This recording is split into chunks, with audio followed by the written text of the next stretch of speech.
Hello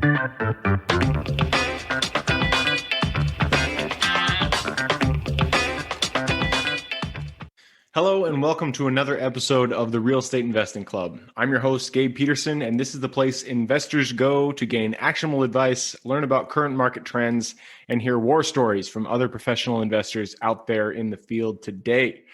Before we get started, I have two quick housekeeping items for you. First, if you like this episode, we would very much appreciate a like, subscribe, and share. It is the best way to support the show and keep it running far into the future. Second, if you're a new investor looking to get started in real estate or an experienced investor looking to take your investing to the next level, I've created an ebook just for you that will cover how to find deals that are actually deals, how to finance those deals with little to no money down, and how to exit those deals for maximum value.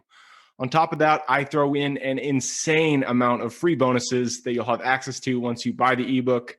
All I charge is our admin costs to keep this show running. So if you're serious about real estate investing and want to create both active and passive income as an investor, head on over to the website at therealestateinvestingclub.com and click on the button that says get the ebook in the upper right-hand corner to grab yourself a copy.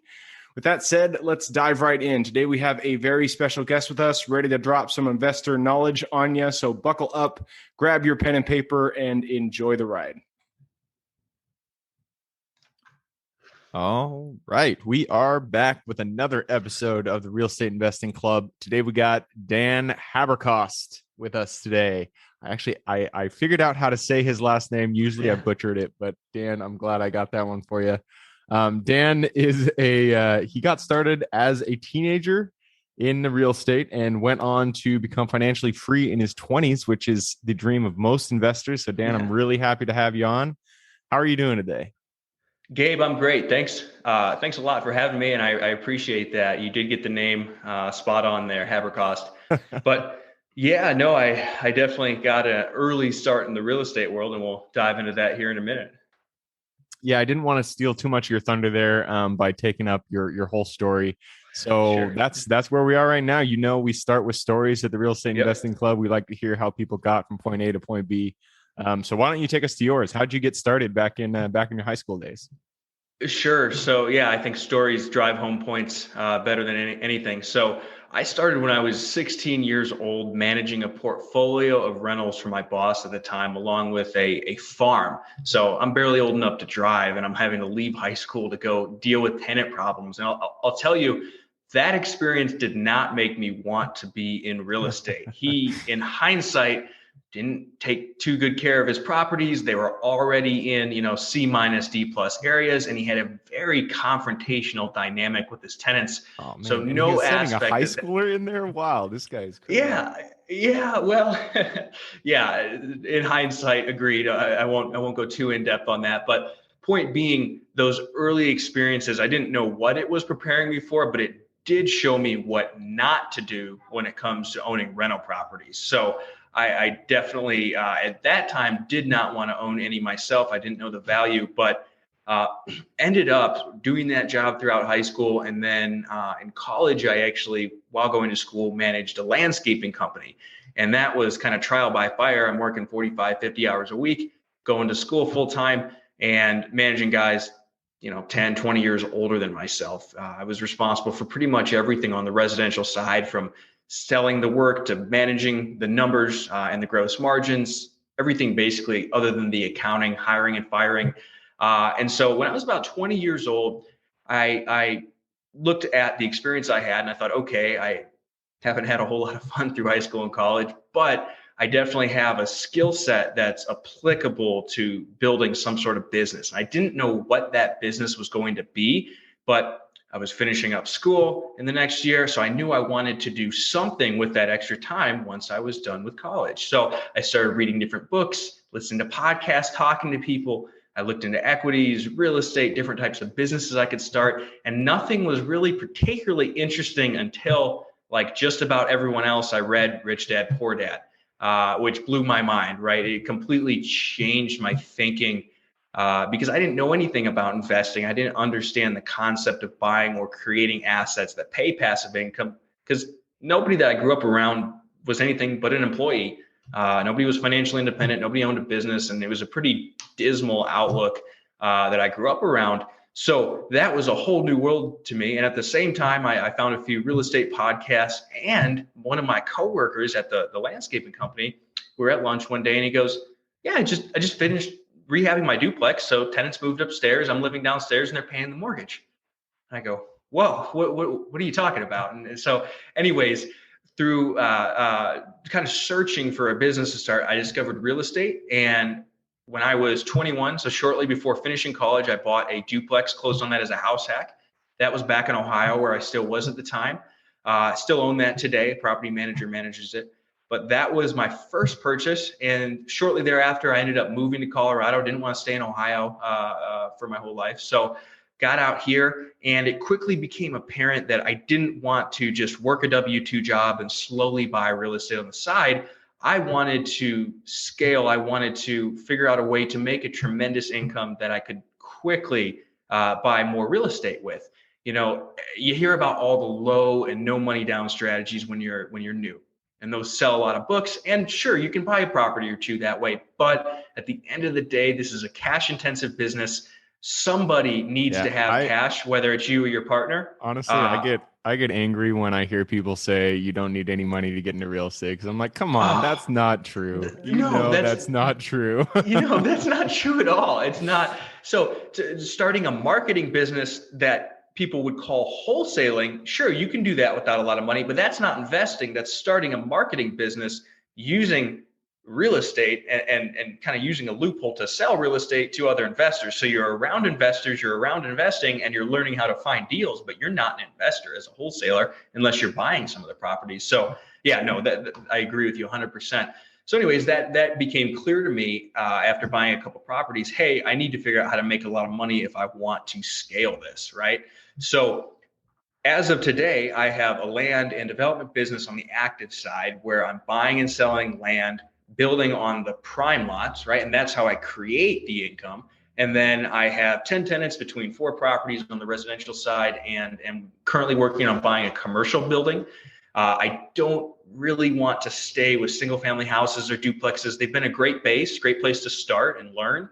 But I really want to get into there's 2 types of assets I'm looking at right now. I've made a couple offers on some office spaces that have a bit of industrial in the back, or a small multifamily. I mean, it's hard to go wrong with that. So those are the 2 assets I'm marketing for and looking to buy right now. So yeah, obviously that was quick, but that's kind of where I'm at today. And so I have the active business that feeds the passive. Cool, man. I love it. No, it's a great story, especially, you got your hands dirty very early on with that property management company. Yeah, and literally.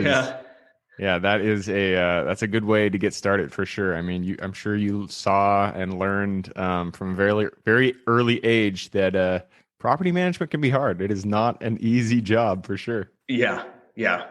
So all right. So you did that. You got your active business, buying and selling land. That's pretty cool. We'll talk about that in a second. I want to ask, why office space? That's something that a lot of people are, especially now, they're kind of going away from.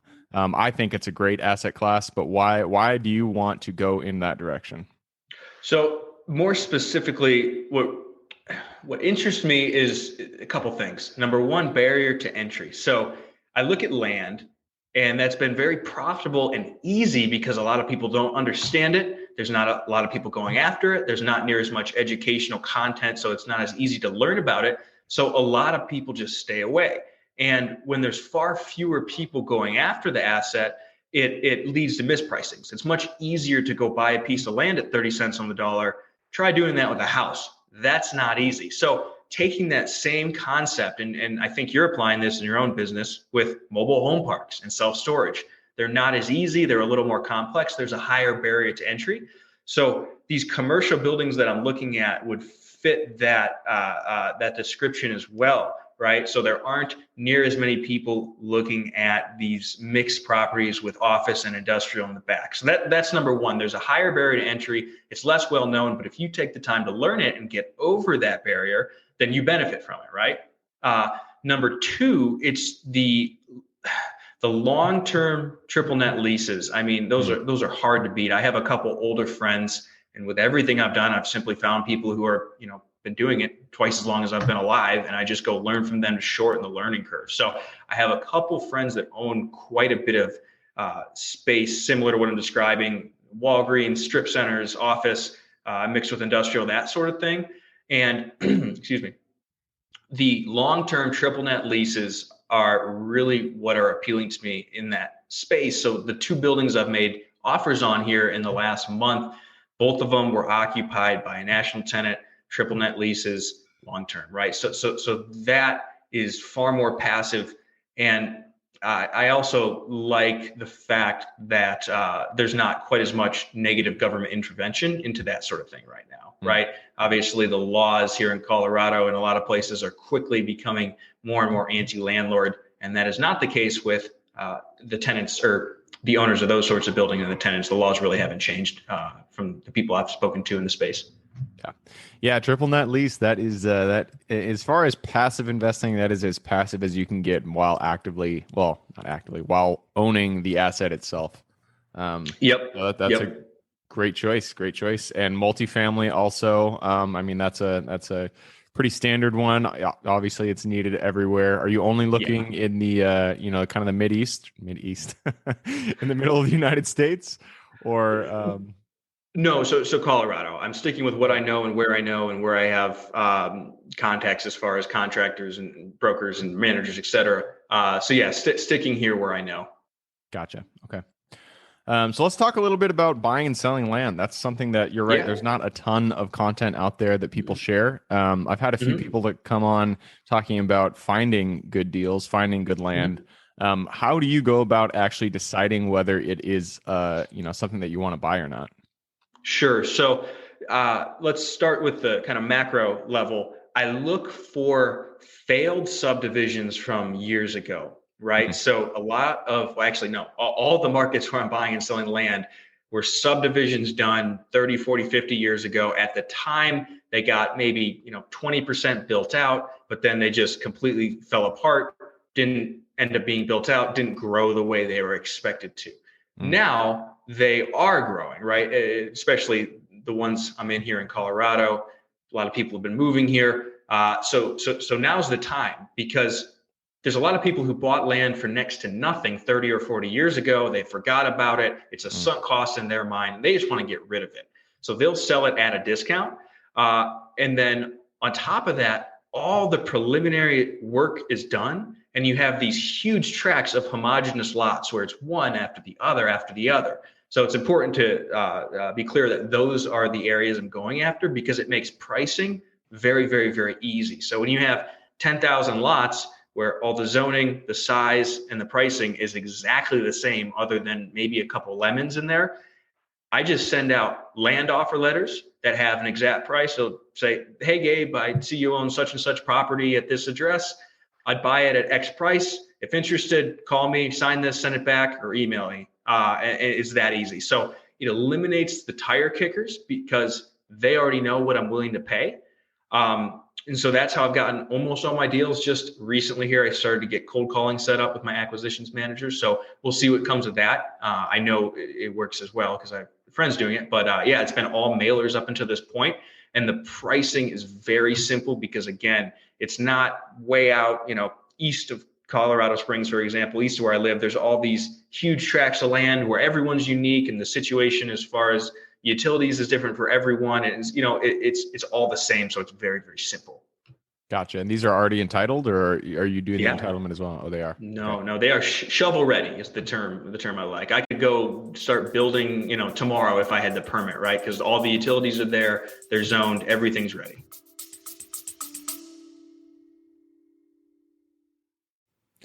Before we continue on with today's guest, I want to tell you guys about a community I'm launching on School to help investors like yourself grow your own portfolio. In this community, you'll get access to all the docs I use, all the systems I've built, everything I've used to grow my own portfolio, as well as instructions and guidance on how to get out there and find great deals, how to finance those deals, and then how to manage them for great returns. Since we're just launching it, the price will be set at a measly $20 per month, and whatever price you join at is the price you'll have for life. We will be increasing the price as the group grows, so if you're at all interested in growing your portfolio along other investors, now is the time to join. I will put the link somewhere in the bio or on our podcast website at therealestateinvestingclub.com, so if you are interested, head on over there. With that said, let's get back to the podcast.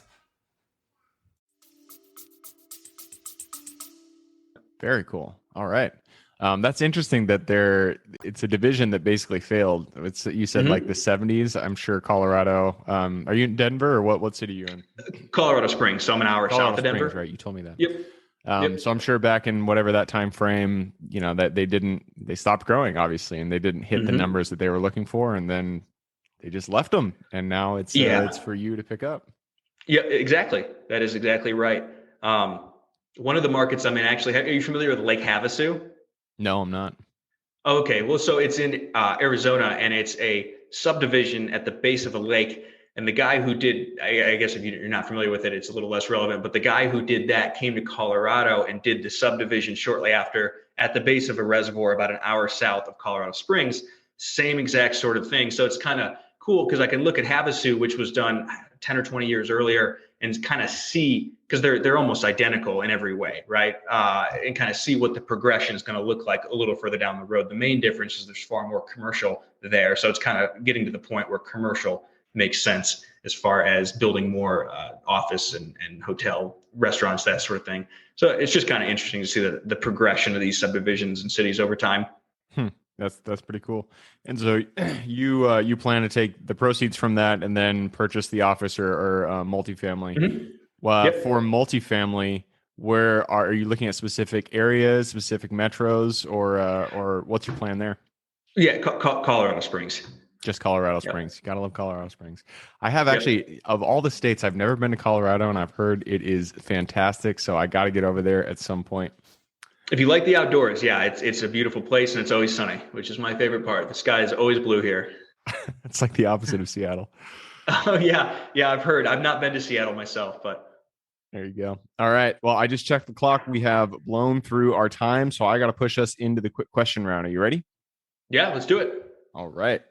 It always starts with books. I'm a big bookie, so why don't you give me 2 book recommendations, one for general life wisdom and one for real estate specific advice. Okay. Howard Marks, The Most Important Thing. When it comes to investing, anything that he writes, he released a new memo here a few weeks ago. He's one of Warren Buffett's buddies, if I remember correctly. Anyways, his thinking about investing is very much in line with mine, except he has 50 years of experience. I highly recommend anything by him. And The Most Important Thing is one of my favorite books. And then, general life advice, I'd probably say The 7 Habits. I don't remember 6 of them, but one of them that I'll remember forever is the idea of imagining you're at your funeral, looking back at your life. That quickly brings into focus what is important and what is worth spending your time on. And it tends to be that things of the ego quickly dissolve and you realize they're not important when you think that way. So I think The 7 Habits was the very first kind of not self-help, but you know what I mean? Yeah. That kind of genre of book. Yep. And let's see here. Moving on to the next question. So, all right. So if you could go back to your younger self, I mean, you're relatively young now, but how about the Dan who was just in high school? He was just doing those first jobs as a property manager out there in Colorado. Go back to him, give him one piece of advice moving forward. Stick with one thing and be relentless in pursuing that one thing until you're successful. I floundered around for a few years trying to figure out how to make money in an active business, and I could be a couple years further ahead if I had picked one thing and stuck with it consistently. Shiny object syndrome. That is, It is killer. It gets the best of us. It got me for a while too. So don't worry about it. But yes, that is, it's great advice to the younger self. All right, moving on. This one is about habits. Habits are the foundation of our life. So if you could point to one thing in your life that you do day in and day out that you feel contributes the most to your overall health, well-being, happiness, what would that be? Exercising every day. Exercising Good one. Good one. Everybody says the morning routine. Morning routines are great. It's not a habit, it's a whole routine. So, I'm gonna, that's my issue with that answer. But I'm with you. I think getting exercise really does, it's the foundation of the day for me at least. And it sounds like for Agreed. you. So 100%. Yep. Great answer. All right, next question. And this is an opportunity for you to brag a little bit. We are all specifically good at something. We all have strengths and weaknesses. So you are no different. What is your specific Superman strength? What are you exceptional at? Communication, public speaking, podcasting, this sort of thing. This is what I'm good at. Useless when it comes to sitting still, accounting, anything detailed, but anything involving communication, teaching, that is absolutely my strong point. Cool. I love it. All right, next question. This one is for the listeners. You've given us a lot of good advice. I'm sure people out there want to reach out, say hi. What is the best way for them to do that? Just Dan Haberkost on Instagram or Facebook. I'll reply if you shoot me a direct message. And I've got a YouTube channel I've just started. So if you want to see videos on any of the projects I'm doing, you can find me there as well. Cool. I love it. All right, Dan, that winds it up for us. So thank you very much for hopping on the show today. Yeah, thanks, Gabe. That was fun. All right. And for everybody who's here with us today, thank you guys for showing up. You are the reason we do this. So if you guys have any questions whatsoever, reach out, Gabe with realestateinvestingclub.com. Other than that, I hope you guys have a great week. Keep rocking real estate, and I look forward to seeing you on the next episode. Thank you for joining us for another episode of the Real Estate Investing Club. I hope you guys enjoyed the episode as much as I enjoyed putting it on, and we're able to pull some actionable advice that you can apply in your own investing today in the field. Before you go, we have a gift for you. If you're a new investor looking to get started or an established investor looking to take your investing to the next level, I've created an ebook just for you, available on our website. This ebook will cover how I was able to create both active and passive income in real estate with very little money to start with. In it, I will address the 3 most often cited obstacles new and veteran investors run into by showing you how to find deals that are actually deals, how to finance a deal with little to no money down, and how to exit those deals for maximum value. And if you get the ebook today, I am throwing in a bundle of bonuses, 7 of them to be exact. The first one will be the off-market lead generation blueprint, which will take you through the exact systems and processes we use to generate off-market leads like clockwork, which is the most important skill when it comes to creating wealth in real estate. The second bonus is the A to Z REI systems and vendors guide, which will allow you to peek under the hood of our business and see the exact tools, systems, and even the vendors we use to see the success that we do. And the third bonus is the top 100 best performing keywords pack, which will give you the exact keywords we use to target motivated sellers online using PPC ads. The fourth bonus is our contracts bundle for wholesaling and renting real estate, which will give you access to all the contracts we use in the field to execute all different types of transactions. After that is the investor's quick analysis calculator and offer tool, which will allow you to quickly calculate whether a deal is an actual deal and will allow you to create an offer automatically from those calculations. This is a lot of bonuses that I said. I'm just going to keep going down the list. Number 6 is the investor's daily success tracker, which is a tracker you can use to ensure you are taking the right actions day in and day out to reach your financial goals in real estate. And the last bonus is the wholesaler's template for quick assignment cash, which will give you the templates we use to present our wholesale deals professionally and efficiently to our buyers. Whew, that is a bundle. So it's a mouthful. You get all of those bonuses for free when you download the ebook. All we charge is the admin cost to run the show. So if you're interested in the ebook and the bonus bundle, head on over to the website at therealestateinvestingclub.com. Click on Get the Ebook Bundle at the top of the page to take advantage of that deal. And with that said, I hope you have a fantastic day and even better week. Keep rocking real estate, and I look forward to seeing you on the next episode.